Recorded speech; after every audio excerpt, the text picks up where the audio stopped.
तर बाबांनो गाडीमध्ये उंदीर मामा गावलेलं बघा. आमचंच खाऊन आमच्यावर जोडून आमच्याच गाडीतला वायरात तोडून गाडीमध्ये जीव सोडला होता. मग काय त्यासनी गाडीनं बाहेर काढला आणि भावपूर्ण श्रद्धांजली दिली.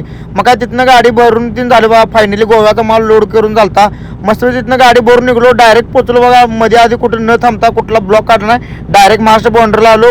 भजी तीन खाल्लो नाश्त्याला मस्तपैकी गरम गरम. मग काय पंपात आलो बघा. तिथनं डिझेल तीन टाकून घेऊया म्हटलं, फुल करून घेऊया.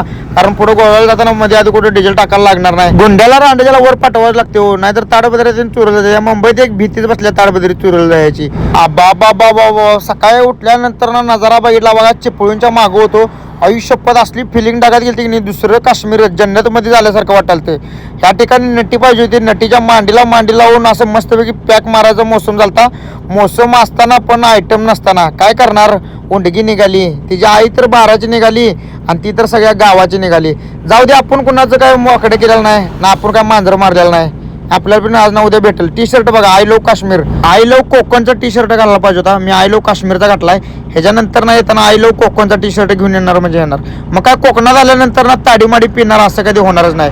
मस्तपैकी एक बाटली घेतली बघा ताडीमाडीची, प्युअर माडी घेतली 1 नंबर टॉपची अशी दणका दिला ठेवून. मग काय तिथं निघलो बघा सगळं आवरून. पुढे आल्यानंतर ना धबधबा दिसला. आयुष्यपत फिलिंग टाकत गेली की धबधबा बघितल्यानंतर. आता इथून पुढे रोज धबधब्याला आंघोळ करायचं आणि फक्त ड्रायव्हर करू शकते. तर कसा वाटला पण ब्लॉग लाईक करा, शेअर करा, कमेंट करा.